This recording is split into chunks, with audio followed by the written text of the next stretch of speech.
Thank you so much. Again, my name is Jessica Barlow. I'm Executive Director for the Center for Regional Sustainability at San Diego State University, and that houses a project that's called the SAGE Project, which is a partnership between university and local government. And we take existing university instructors teaching existing courses, and we connect them with existing projects in the community, and we do it at a scale that magnifies value for all, as we like to say, getting hundreds of students each year working on community-based projects. And so I want to point out that this kind of work that we do is a true partnership, a true collaboration. The projects originate with the community partner.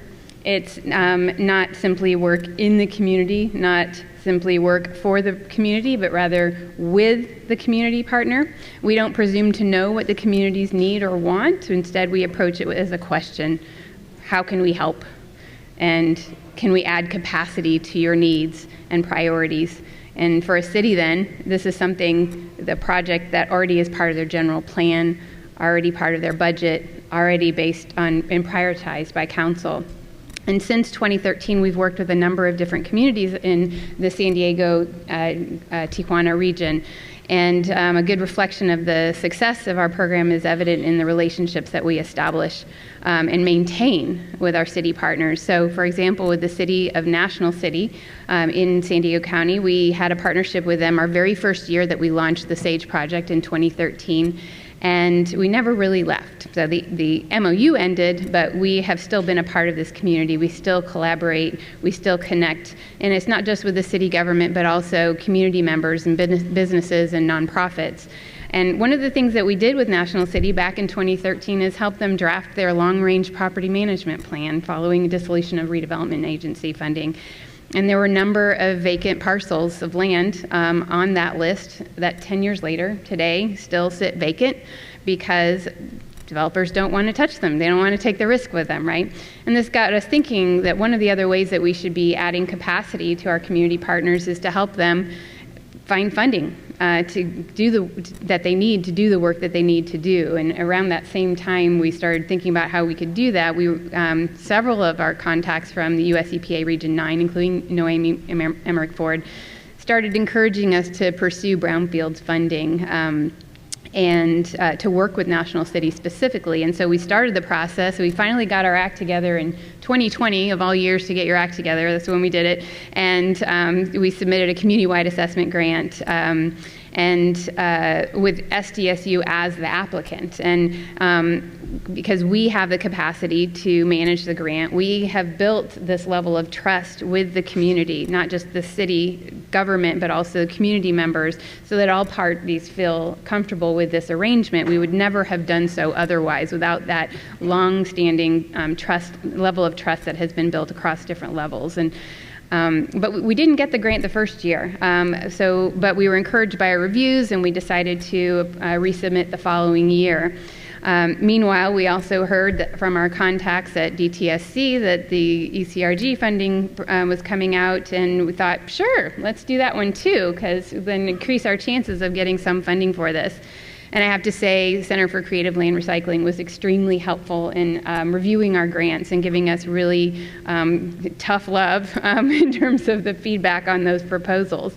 And so in the last month, we've learned that we got both grants, EPA and Ecrg. We are thrilled. Thank you.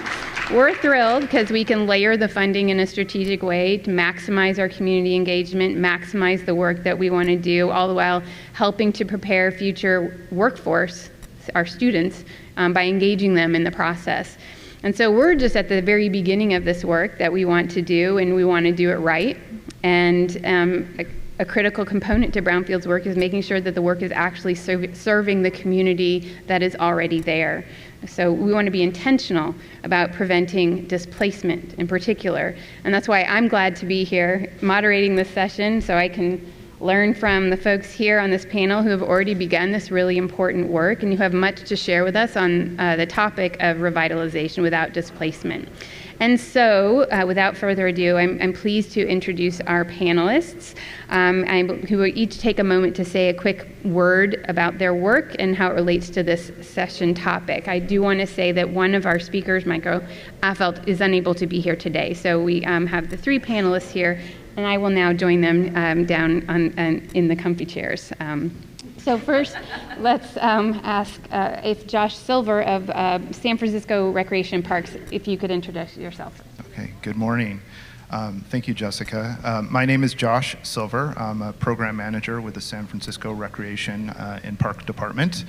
I want to just say thanks to for the invitation from CCLR and the EPA and Jessica for moderating, and I'm really excited to be up here today with my fellow panelists and my colleague Jackie Flynn as well. I'm a city planner by training and practice. I'm actually pretty new to California. I've lived here almost a year this summer.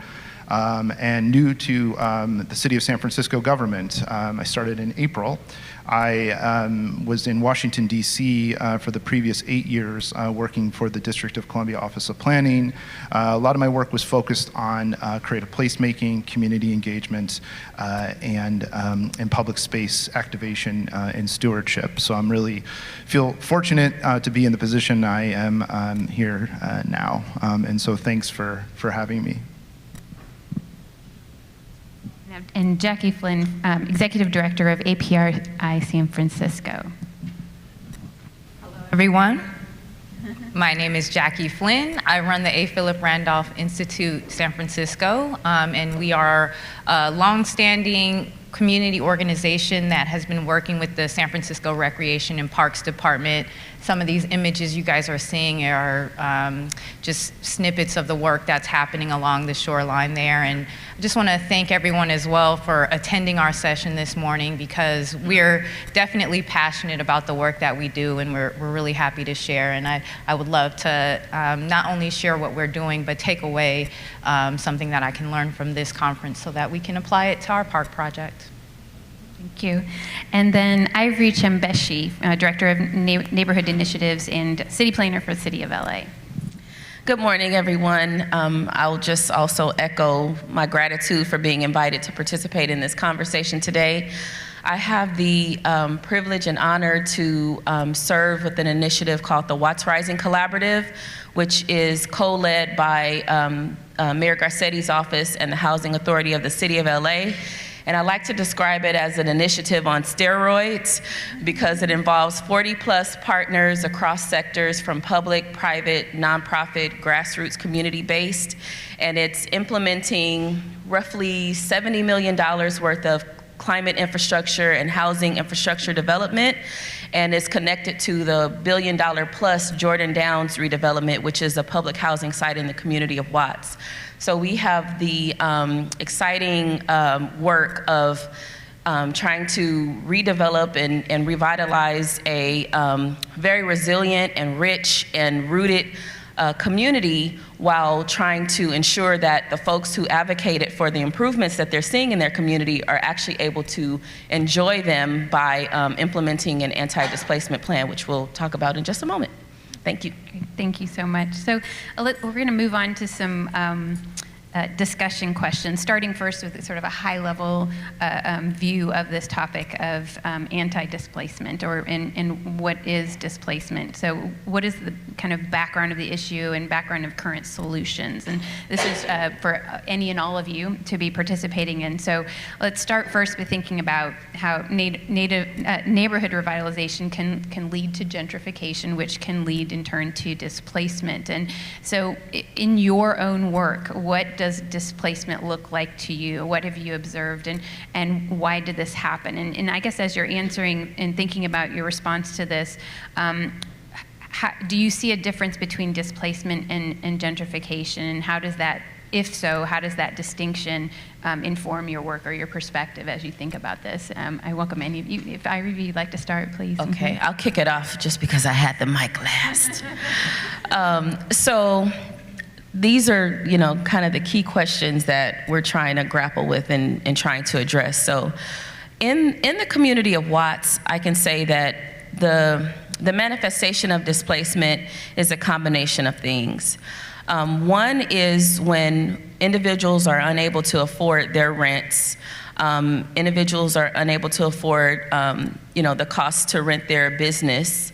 And then that housing rent burden causes them to, find themselves homeless or, having to make a transition. And sometimes that takes the form of landlord intimidation. A good chunk of the community of Watts is monolingual Spanish speakers, some undocumented households, some mixed status households. So when there's the threat of legal action or the threat of, government entity finding its way into, an undocumented family, they are more vulnerable to intimidation and discrimination, and also have hesitancy with accessing certain government programs under the threat of, having their immigrant status uncovered. Another element of displacement that is something that's kind of a nuance is with the Jordan Downs redevelopment. Current residents have the right to return. They receive a certificate that says that when the new housing units are built, they'll be able to access those units without, a bunch of rigmarole. It's kind of like a grandmothering in. However, in the midst of this, $1 billion plus gorilla in the room, which was on that last slide, there's some indirect displacement from land value increasing and landlords wanting to increase rents based on the fact that they see this new development being built, even though it's still an income-restricted development. So we've envisioned how to possibly address some of that indirect displacement with Watts residents. The final point I'll say, gentrification is kind of a interesting, convoluted term in that I kind of went back and forth with this with a colleague, that there is an inherent displacement involved in gentrification in the very root of the word and the way it's envisioned, which is, developers, governments investing money in a community in the interest of attracting individuals of a higher income status to that area, and it's inherent. So gentrification, gentry is a higher class, in thinking of those class hierarchies. So in some respects, when governments are trying to court a higher tax base, or developers are trying to capture their investment, they are looking to attract higher income individuals.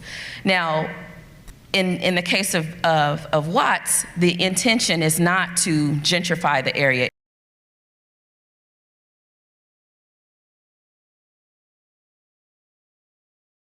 By virtue of starting the conversation about a neighborhood preference in Watts, we are just at the stage where, in a meeting just last Friday with the president and CEO of the Housing Authority, there's a conversation about, we need to bring together all entities within the city that are working on housing, particularly the housing department, to explore what does a citywide strategy look like. Because I really like the word you said earlier about layering. So with the transit-oriented communities program that I mentioned before, that sets aside units, affordable units within development projects, there is nothing that says that those people who source those units have to live within the neighboring vicinity. So while it's a good initiative, it still doesn't address the desire of people to remain in their community and to maintain those connections, to go to their hairdresser, to have their kids' school just right down the street. So if we're not looking at the problem citywide, then we will have, certain piecemeal solutions that are just a drop in the bucket to potentially what can be accomplished. Now, the other gorilla in the room, though, is the Fair Housing Act. So, trying to massage this preferential approach while not running afoul of protected classes that, can, the people, will file litigation for if there's the appearance of some type of discriminatory behavior. So, and that's why, we need to have multiple people in the room. We need to have our legal teams, our HUD liaisons, because there are a number of different city projects that are connected to HUD, but our liaisons don't always talk to each other. So, just more intentional collaboration and collective problem solving would be helpful. I think there's some bigger picture items. Both Ivory and Jackie kind of talked about specifics, which I think was really enlightening and super helpful. I would add that I think it's really taking an equity forward approach and what does that mean? I think it's putting the needs of residents and community stakeholders first. I think it's having things like an equitable development plan for which we're working on in San Francisco in relationship to the Indian Basin Shoreline Park, and having specific strategies or areas of focus in there, and really holding ourselves accountable and delivering on what that plan says, because the plan wasn't just developed in a conference room by the city government. It was with Jackie and other community partners who invested a lot of time and energy in writing and kind of sculpting that plan. I also think it's about having a strong community partner like APRI. I think that's really important in terms of a part of the system. And to zoom in, there's things that you've already touched on around rent control, eviction protection, Tenant Opportunity to Purchase Act. There's sort of a whole host of different things. And then on the cultural side of things, just to kind of come back to those, the sort of the physical, economic, and social areas, it's really about creating more or greater kind of and broader neighborhood civic engagement, which is what you were just talking a little bit about, Ivory.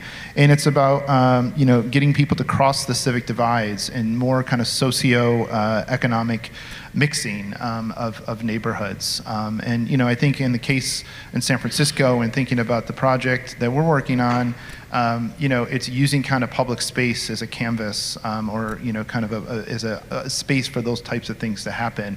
And it may very well be for other city agencies to come together in those civic spaces to be really intentional about the work in those areas. Excellent, thank you. So I want to start digging down into the specifics, and now I'll start being specific with who I ask my questions of as well.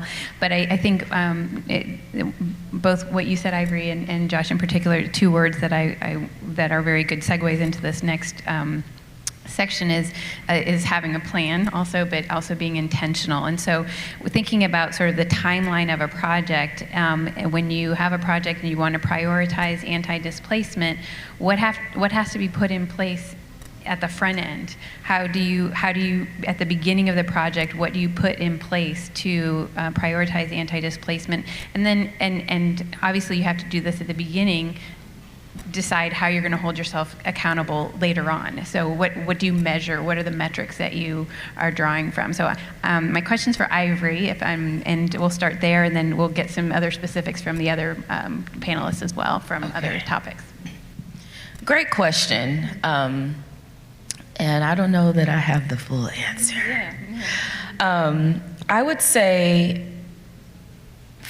this might be obvious, but it's like the go-to with recovery programs and things, acknowledgement, that's a really, I think, important point, that accept the data that exists, that when large-scale infrastructure investment occurs, there's a destabilizing effect in the surrounding area.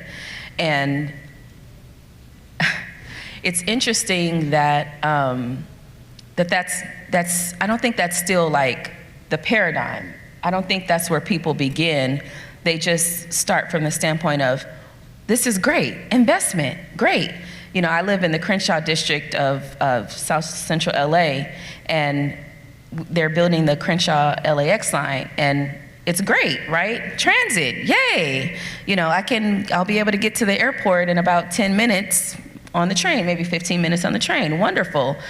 However, the ripple effect of what's happening within the Crenshaw district, it's like a hot zone for these very displacement issues that we're discussing. So I would say, acknowledgement is very much a beginning point, and also being aware of historic precedents that might counter the conventional wisdom that this given investment is positive. So even in thinking about transit-oriented communities, researchers out of UCLA, there's transit-oriented development is the other term, but people have now said, including UCLA researchers, transit-oriented displacement. So like, we need to challenge some of these gospel truths about the inherent benefit of certain types of large-scale infrastructure investment, including, brownfield development without intentional planning to address, the potential for displacement. So the second part of the question is, what do those measures look like? I think an initial measure is to kind of listen to the community-based organizations that, ostensibly have been working in that area for a given time, and listening to what some of their concerns are in relation to that planned development, and not just, design, like where do we place the trees, where do we place the bicycle rideshare stations, but like what are the threats that you feel, and what do you think are some of the solutions that you've been working on to address these given threats. Another, and I'll just be more specific in terms of how the anti-displacement work is implemented in Watts. What I'm saying was not like what the housing authority or the city did, in forecasting potential for displacement. Some of it was imposed by the Strategic Growth Council, which is the funder for our Transformative Climate Communities grant. So they created kind of like a menu of displacement interventions that the housing authority selected from, which the menu includes generally accepted best practices in how to stave off displacement, which include things like, building affordable housing, so production. So our plan will include 81 units of affordable housing that is being built from the grant. Implementing measures to organize tenants, so tenants can challenge practices, can advocate for policies. Another measure is to advocate for the revision of policy. So it would be a policy to ease the construction of affordable housing, but the way we've interpreted, and we're meeting that target, is by trying to do the Watts community-wide neighborhood preference policy. So it's, there are many best practices out there, but I think the critical element is to do it at the beginning. Like, I wish, in my community, when the proposals were laid for this train, that there was an investigation in, what might the impact of this be to homeowners? What might the impact be to renters? There's a development that's a kind of small scale development that there's a proposal to like triple the density. What strategies could have existed to ensure some type of tenure rights for those renters who, will more than likely not be able to continue to live there? There's no right to return for those people who aren't, in a public housing development. So I would just say, in a nutshell, at the beginning, look at some of the best practices. Talk to your stakeholders, which is also an exciting aspect of what my colleague is doing with the LA River redevelopment, is that they're so far at the beginning stages where they can, put some consideration into measures that can be implemented alongside the physical development of this project. Excellent, thank you. So digging further into specifics of the project, I want to talk now for both Jackie and Ivory about community engagement. So capacity limitations on the part of practitioners, cultural and linguistic barriers, trust issues, historical neglect. These are all the things that often make it difficult to engage community members in revitalization work, but of course we know community engagement is important. And so could you provide an example to illustrate why it's important. I mean, we know why it's important, but in the sense that how has community engagement contributed to success in your work? And maybe also touch on tools or strategies that you've used or you know of that encourage, that truly engages, I should say, the community, and have you relied on interagency collaboration? And I can repeat some of those things if you need me to. Jackie and Ivory, thank you. Yeah, community engagement has been essential for the project, and I also agree with Ivory in bringing community in at the very beginning steps is also a huge signal to the community that they're intentional. And so acknowledging that sometimes they do make mistakes, city departments can make mistakes, is also something that we have to be honest about.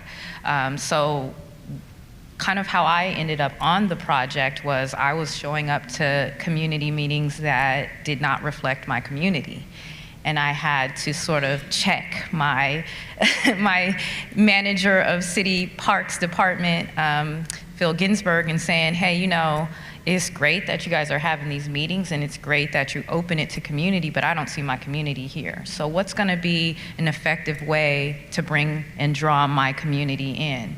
And it's challenging, especially if you're dealing with social issues that take precedence over what might be happening at a park. I mean, everybody agrees that parks are really great, green spaces are important, but when you're having to deal with crisis around houselessness, gun violence in the community, and we've dealt with these issues for so long that you can email as many invites to meetings as you want, but you're not gonna get anybody to come through.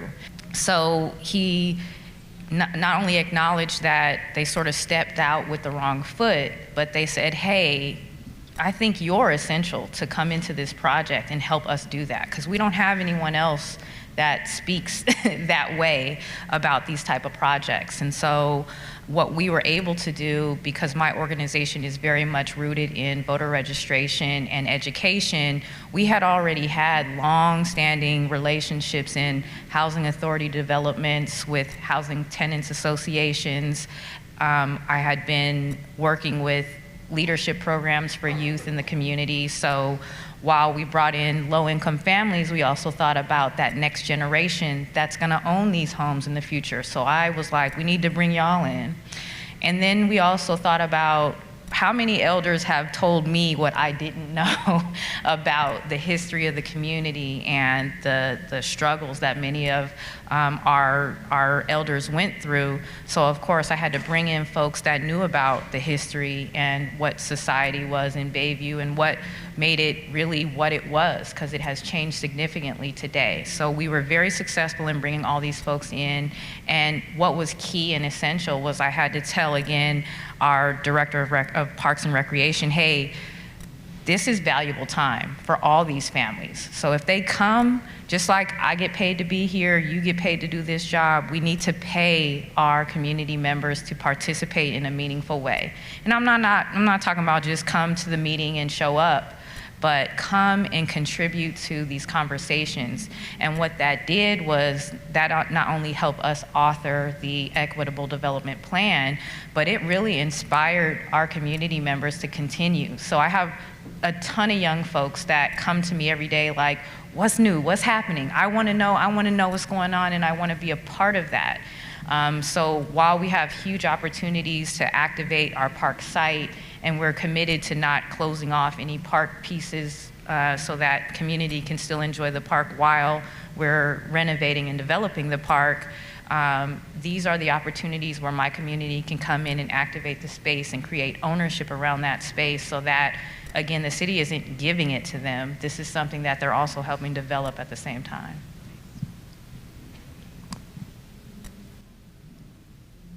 Yeah. Love that. Fantastic.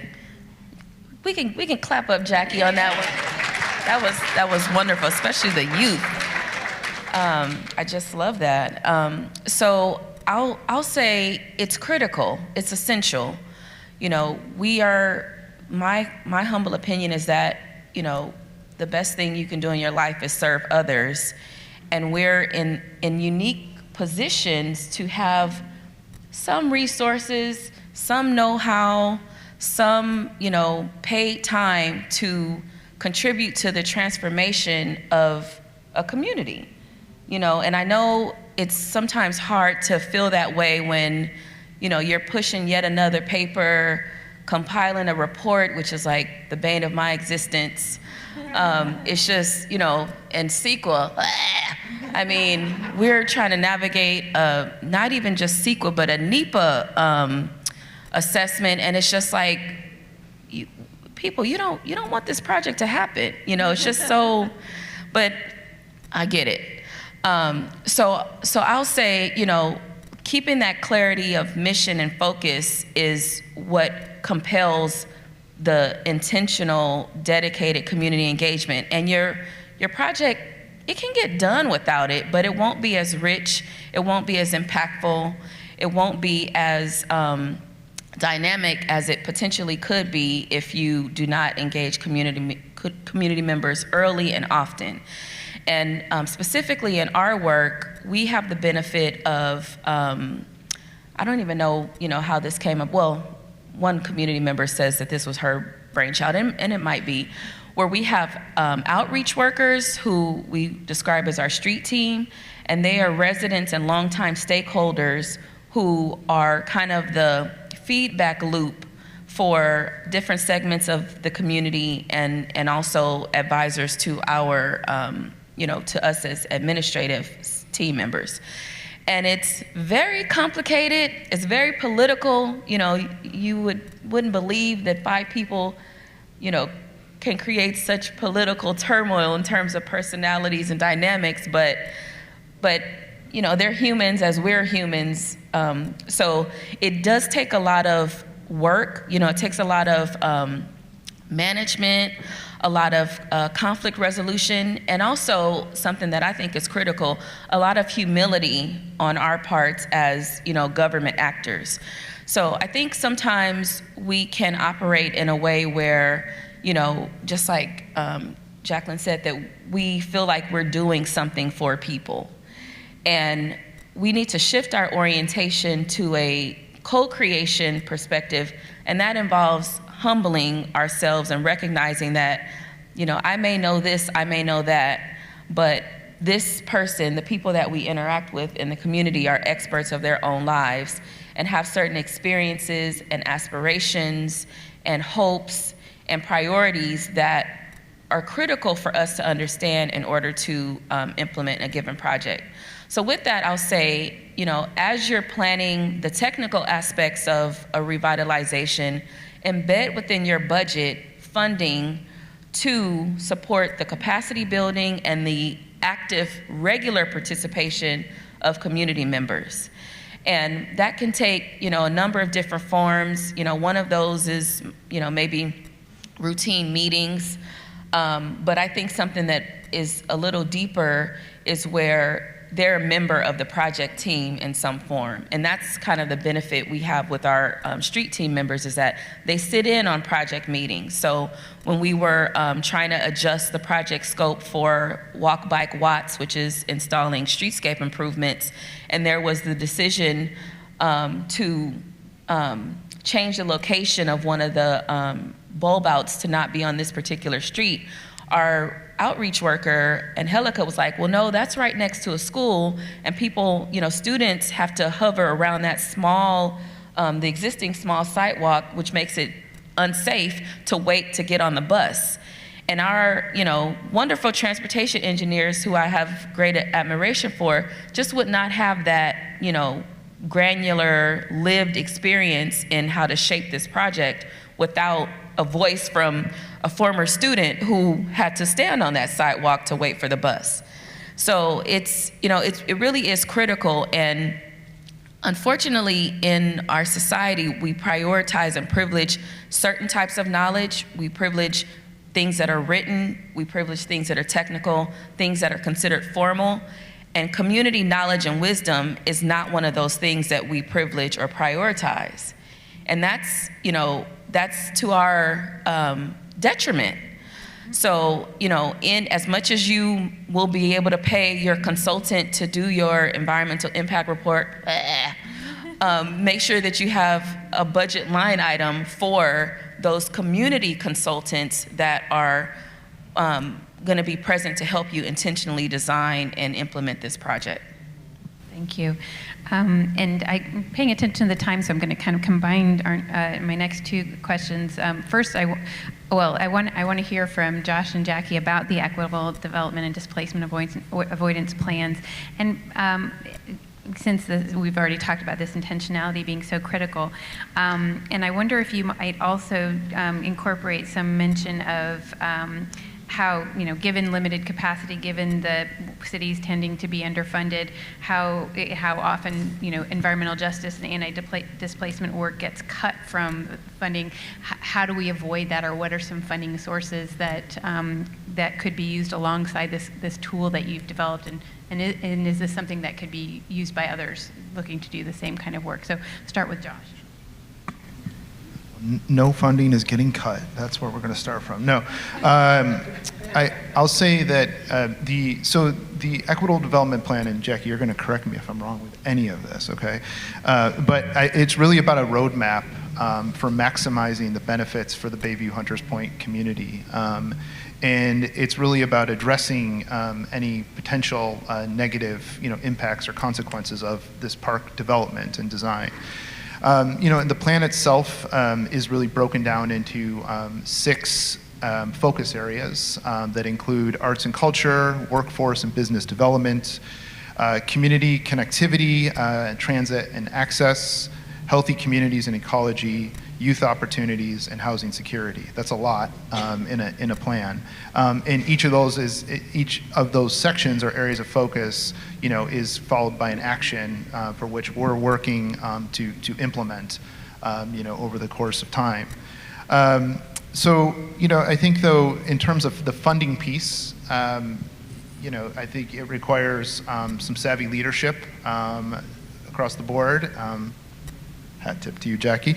But also some favorable politics, of course, but really about, you know, public and private sources. And, you know, this particular initiative has funding from philanthropy, from several different foundations, as well as from federal and state and local government. There's been a lot of advocacy work that has been done, you know, within the San Francisco government, to the mayor, to the Board of Supervisors, all the way up to you know, the governor's office as well.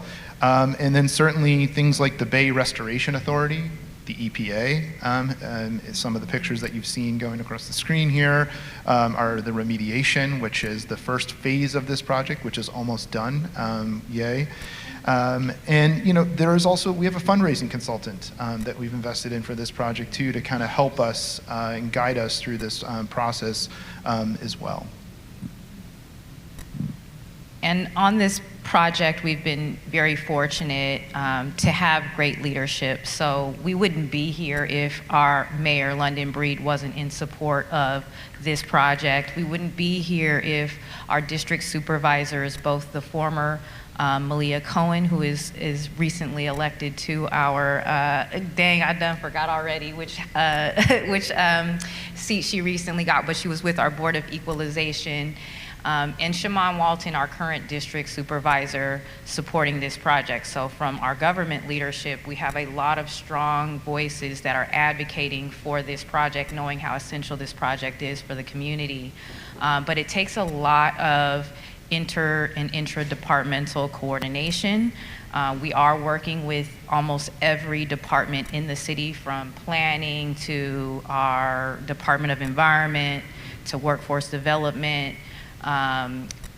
Coordinating all these efforts alongside community has been important. One of the things that's unique, I think, about this project is while the San Francisco Recreation and Parks Department is the landowner, they're working with 3 nonprofit partners. One of them is the A. Philip Randolph Institute, which is the community partner, but also 2 large park nonprofits, one that's a statewide nonprofit, the California Trust for Public Land, as well as a citywide nonprofit, the San Francisco Parks Alliance, that again, collectively, we have all pulled together so much experience and understanding about how do we generate funds for this project, how do we tell the story so that people understand the value of this project. We were fortunate to not only get a good ton of state money to do this under this fundraising effort. We have an initial goal of raising over $40 million just to invest in the equitable development components of the project. So again, being very intentional, setting some goals, but also utilizing partners that have been very successful on other projects in the city or in the state. And so again, when people come into San Francisco, they think of the really iconic cityscape. They think about Golden Gate Park or Crissy Field. They don't think about what happens on the other side of the city that's sort of cut off by 2 freeways, where they have dumped the wastewater treatment plant and multiple power plants, which is actually adjacent to this project. So we're dealing with that redevelopment of this former power plant as well that used to supply 80% of the power to the city. And so while we do that, it's not easy. I would not say that everything is always great and everything always works and we're always loved. We have some times where we do face challenges, but everyone is committed to the community. And I think that's the most important component of this project, is understanding how important it is to be committed to the community. And this equitable development plan creates an opportunity for us to build beyond just a park, right? We know there's a lot of momentum that's gonna come in to build the park. The park's gonna come no matter what. But how do we make sure we build a park that invites community in, that feels like a cultural anchor for the community that exists there? We cannot do that without community. So this additional funding is intentionally earmarked to help create line items for community members. And just one really great win that we had, of course, workforce development comes up all the time. Everyone says, hey, we need jobs. And it's an easy opportunity to do construction. The city already invests in a huge pre-apprenticeship programs that gets our young men and women into the trades. So we're not only leveraging that, but while we work with these large firms like CCS that's doing the fundraising for us, we're saying, hey, we need to create opportunities for our young folks to be a part of that. And so CCS was very open and willing to the idea. Initially, they brought on a summer intern, Daryl Watkins, just for a couple of months. He's been with them for over a year, and they have a goal of actually hiring him after he graduates from San Jose State, if he wants to stay with them. So creating a little shift in dynamic where you would normally not see very many people of color, very many black men in that industry. We're saying, hey, every opportunity that we can maximize to get our community to be able to participate and be a part of this, we're gonna do. And so that's just one very small win of many that this project has been able to do. And Josh gave me a hat tip for the funding, because for this project we were able to receive a $25 million grant from the John Pritzker Foundation, one of the largest grants that San Francisco has ever received for any park project in history. And it was because I gave him a tour of the neighborhood so he understood the context of where he was investing his money. And by the time he left, he was like, I'm on it, I'll be there. You know, he comes out to our events, he meets with our folks, and I have one elder that has kind of chronologized a lot of Bayview, Hunters Point history, Mr. Oscar James. When he met him, he was like, man, I gotta take you to lunch. I just wanna hear about your stories, I wanna understand. So when you have that much inspiration and energy around the project, I think it starts to bring a lot of investment together. Excellent, thank you. And you say that's like one example of the small wins, but the small wins are usually the stories, and people resonate with stories, and you got to tell the stories to get people to buy in. We are almost at time. Might go a teeny bit over. I want to. We're here in the greater LA area in Carson, California. Ivory, anything else you want to share about what's happening in LA? Because people are probably thinking about LA, that they might be visiting from elsewhere. Everything's happening in LA. Yeah, and specific to anti-displacement, I should say.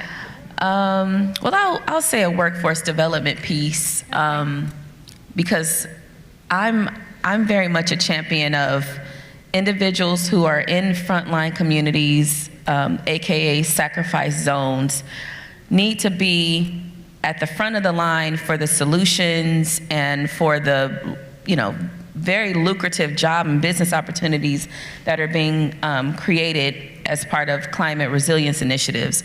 So something that, I think it goes hand in hand, like Jackie said about the sustainable careers as a antidote to anti-displacement. So we're launching in the fall a cohort of young people ages 18 to 24 that will rotate throughout the Watts Rising Collaborative's 17 plus projects, so they can get hands-on intensive exposure to climate action interventions and climate action careers.